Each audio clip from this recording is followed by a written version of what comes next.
The Book of the Damned, by Charles Hoyfort, Chapter 8L. Then comes a small lump of iron, 2 inches in diameter, said to have fallen during a thunderstorm at Brixton, August 17, 1887.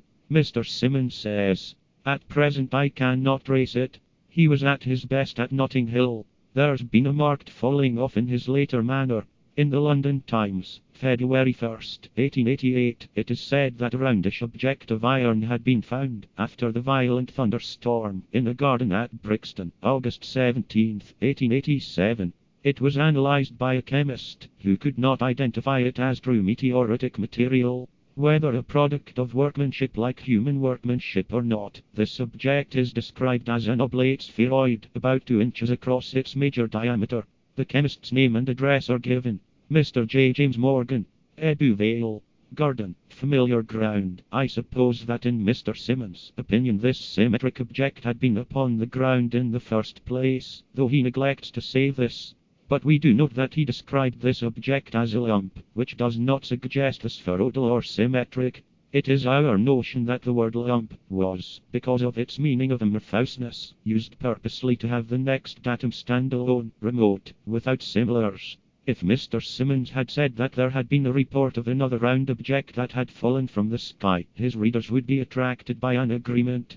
He distracts his readers by describing in terms of the unprecedented iron cannonball. It was found in a manure heap in Sussex, after a thunderstorm. However, Mr. Simmons argues pretty reasonably, it seems to me, that, given a cannonball in a manure heap in the first place, lightning might be attracted by it, and, if seen to strike there, the untutored mind, or mentality below the average, would leap or jump, or proceed with less celerity, to the conclusion that the iron object had fallen.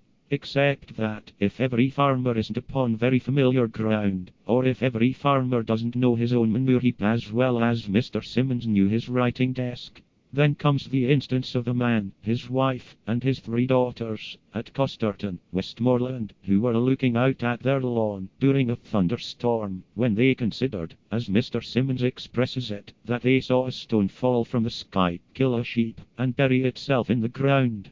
They dug. They found a stone ball. Simmons. Coincidence? It had been there in the first place.